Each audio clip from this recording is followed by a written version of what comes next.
Welcome back everyone, I'm John, from Fast Films, and today we're going to take a look at a 1980 romance, adventure film, called The Blue Lagoon, and forbids them from sitting so close to the edge. Their conversation reveals that Emmeline has lost both her parents, and Richard has also lost his mother, leaving Arthur as his only parent. Arthur tells the children that Emmeline's parents and Richard's mother have gone to heaven. Once the children complete the journey of life, they will also join their parents in heaven. Later that day, Richard finds some nude photos in Paddy's cabin and curiously starts going through them. Emmeline also joins him and asks him what he's looking at. In the meantime, Paddy returns to his cabin. He gets angry and spanks Richard. Emmeline tries to stop Paddy, but as a response, he begins punishing her as well. Suddenly, the ship catches fire. Pandemonium breaks loose in the ship and everyone starts running around and looking for solutions. When it becomes evident that the ship will explode, people get on emergency boats and evacuate the ship. Arthur and his fellow crewmates get on a boat and move away from the ship, while Paddy and the children get on a different boat. They hastily row away from the ship to get as far from it as possible before the explosion. The ship shortly explodes into pieces, erupting into a cloud of smoke. Due to the smoke, Arthur and Paddy are unable to locate each other's ships and drift away from each other. Paddy searches the boat for something useful. However, he finds nothing apart from some wedding photos and clothes. A whole day passes with Paddy and the children rowing their boat around hopelessly without food or water. The next day, the three sight an island and excitedly take their boat to it. Paddy and the children are extremely happy to find fresh water and food after so long. While eating fruits on the island, Paddy discovers a barrel of rum there. Richard brings Paddy a skull and asks him what it is. Paddy freaks out and immediately takes the children away. While Paddy is looking at the water, Richard asks him why his father hasn't come. Paddy tells him that his father will soon come to take him home. Just then, Paddy notices that Emmeline is eating some wild berries. Paddy panics. He tells Emmeline to immediately spit the berries out. He tells her that berries can be dangerous. To make the children understand the danger, Paddy says that the berries are never wake up berries. In the next few days, Paddy teaches the children some survival hacks. He builds them a signal and tells them to light it as fast as possible if they ever see a ship. He also teaches them how to build things using straws and makes them a hut. One day, while wandering the island, Paddy finds freshly ripped out flesh placed on a rock. Terrified, Paddy immediately returns to the safer side of the island. At night, while the children are playing and copying the wedding photos they found in the boat, Paddy sternly forbids them from ever going to the other side of the island. The children ask him why. Paddy tells them that the boogeyman lives on the other side and that he eats children. One day, Paddy drinks a lot of rum. He dances with the children around the fire and then falls asleep. The children leave him there and go inside the hut. Later, a very drunk Paddy is shown going into the water. When Richard and Emmeline awaken the next day, they go around looking for Paddy. After searching for a long time, they finally find him, laying on the ground, hugging the barrel of rum. When they turn him to look at his face, they realize that he's dead. Full of sorrow, the children return to their safe hideout. Richard tries to console Emmeline as she cries. With tears in her eyes, Emmeline begs Richard to take her away from that place. Thus the next day, Richard and Emmeline put their belongings into their boat and go to a different island located nearby. Days turn to months and months turn to years. The children grow up into teenagers on the island. On Christmas, Richard brings Emmeline pearls. This makes Emmeline very happy and she kisses Richard for the first time. One day, while bathing in a pond, Emmeline notices herself bleeding. Not having any knowledge about menstruation cycles, Emmeline freaks out and calls Richard for help. Richard immediately rushes to Emmeline. However, when he reaches her, Emmeline forbids him from coming closer. Richard notices the blood and asks Emmeline how she hurt herself. Emmeline tells him that she's fine and makes him leave. Richard asks Emmeline to let him see how she hurt herself, but Emmeline ignores him. This infuriates Richard. He tells Emmeline that it's unfair of her to keep secrets from him. He tells her that she has changed and storms away. The next day, Richard catches Emmeline looking at his body. He tells Emmeline that she's been acting weird lately. The two later watch the sunset together. Richard asks Emmeline if she ever wonders what really happened to Paddy. Disturbed, Emmeline says she doesn't want to talk about it and leaves. Later, while having dinner, Richard tells Emmeline that there are so many questions in his mind about nature which he wants answers to. While the two are playing around in their hut, Richard and Emmeline hear the sound of distant drumming. They freeze after hearing the sound. Richard wonders what the sound could be, but he tells Emmeline that he wouldn't dare venture into the other side of the island to find out since it could be the boogeyman. One day, Emmeline gives in to her curiosity and goes to the other side of the island where the sounds used to come from. There, she finds a huge face-like statue, made out of rock. Suddenly, a stream of blood starts dripping down from the statue. Emmeline runs back to her hut and tells Richard about this. She tells him that she has found God on the other side of the island. Richard is infuriated. He tells Emmeline the other side is not dangerous. She tells him that she saw the face of God, and she knows because she saw him bleed, just like Jesus. Richard doesn't buy this and tells Emmeline to be careful. That night, Emmeline has a nightmare in which Richard dies after eating some wild berries.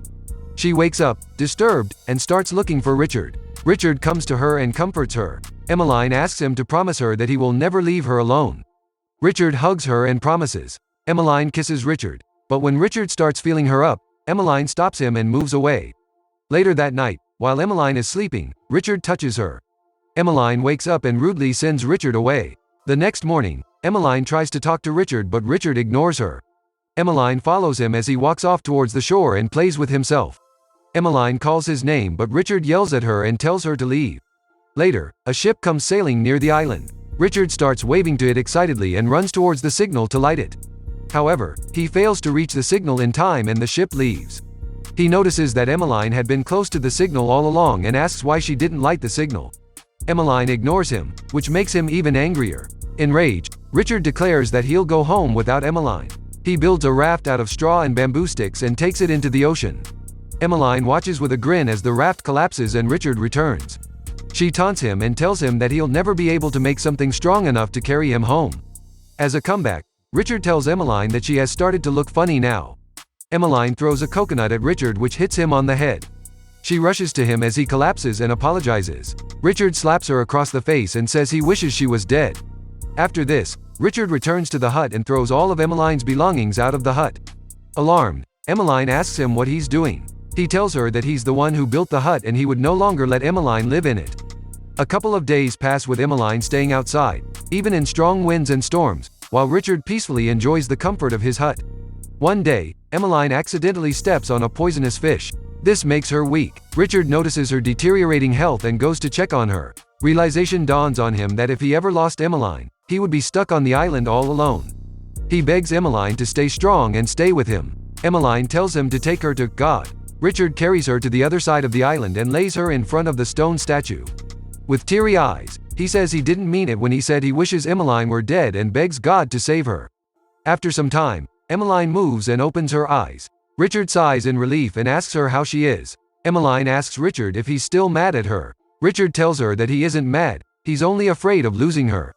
After this incident, the bond between the two strengthens. While they're eating fruits together, Richard and Emmeline start fooling around. They notice how their bodies change because of their proximity. They are confused by the strange things they're feeling. They let their instincts guide them and thus make love to each other for the first time. This discovery changes their days. Now the two start spending their lives on the island like lovebirds. After some time, Richard notices that Emmeline's appetite has increased. He comments on this and tells Emmeline that if she continues this, she will become fat. However, Emmeline seems to have no control over her hunger. Richard notices Emmeline's behavior and loses interest in lovemaking. This saddens Richard. He asks Emmeline if she has stopped loving him. Emmeline tells him that she does love him but it has started to hurt. She tells Richard that he can also feel her body change. With this, she takes Richard's hand and places it on her belly. Richard senses some movement inside and gets shocked. We're then taken ahead in time where Emmeline now has a visible baby bump. Richard awakens one day to see that Emmeline isn't in the hut. He gets worried and starts wandering around the island, looking for her. While looking for her, Richard goes over to the forbidden part of the island. There, he sees the drumming jungle dwellers for the first time. They dance around the fire with peculiar sticks and tools in hand. As they're dancing, one of them is laid down in front of the stone statue and sacrificed for their deity. Richard is horrified by this. He turns and runs as fast as he can until he reaches the safer parts. When Richard returns, he hears Emmeline's screams. He follows them to see Emmeline, who's now experiencing labor pains. Richard tries to comfort Emmeline as she moves and squirms in pain. The agony finally stops after a while and Emmeline's baby is born. The couple is shocked upon the little one's arrival since nature's phenomena was unknown to them. The couple cradles the baby and brings it back to their hut. Later that day, the couple sits in front of the crying baby, wondering what it wants. When the baby starts suckling on Richard's finger, Richard tells Emmeline that the baby must be hungry. Thus the two start trying to feed it fruits and coconut juice, but the baby continues crying. To console the baby, Emmeline cradles it to her chest. And that's how she discovers what the baby actually wants. The couple names their child Patty and they all start living a happy life as a family. Patty soon grows up into a toddler. While walking with Patty and Richard on the shore, Emmeline asks Richard if he remembers their snowball fights. After saying this, Emmeline smears mud on Richard's arm. She tells him that it's freezing just like the snowballs they used to play with. The family starts playing around in the mud. A moment later, they see a ship approaching, but none of them go to light the signal, indicating that they are content with this life and consider the island their home. Arthur, now old with age, is seen on the ship. It's revealed that he's been out on the sea, looking for Richard and Emmeline for a very long time. He watches the family as it goes back, covered in mud, and says that they can't be Richard and Emmeline. One day, Emmeline requests Richard to take her back to the place where they used to live with the older Patty before he died. Richard takes the boat out and takes his family to the island they first used to live on. When they reach the island, memories come back to Emmeline and she refuses to go further inside. Richard tells her to wait and go to the boat with Patty after a while and starts rowing the boat around near the island. Patty grabs one of the oars and throws it down into the water. Emmeline panics. She tries to get the oar but it's far out of reach. Richard returns with the bananas and notices the oar. He jumps into the water and grabs the oar. As he's swimming to the boat after this, a shark starts nearing him. Richard freaks out and starts swimming hastily. Emmeline throws the other oar at the shark and Richard gets into the boat with the one in his hand. They realize a bit too late that throwing the oar was a mistake. The shark keeps circling their boat and they're not able to get to the oar. Hence their boat starts drifting away. They spend some time in the boat, wondering how they will get to the island. Emmeline sees Patty eating the berries he had brought. She freaks out after looking at them since they were the berries the older Patty had warned them not to eat. Emmeline makes Patty spit the berries out but Patty had already swallowed a few of them. Later that day, Patty starts closing his eyes. The couple gets worried and tells him not to sleep since to them, once he slept after eating the never wake up berries, they would lose him. Not having any other solution to their problem, Richard grabs the rest of the berries and gives a few to Emmeline. Emmeline gets the hint and takes them from him. Both of them swallow the berries and lie together with Patty in their arms. On his ship, Arthur is told by his crewmates that a boat has been sighted. Arthur tells his crewmates to immediately steer his ship towards the boat. He approaches Richard and Emmeline's boat and checks to see if they are alive. Fortunately, these berries were not poisonous. The family was only sleeping. Thus, the children are reunited with Arthur after several years and the movie ends. Thank you so much for watching.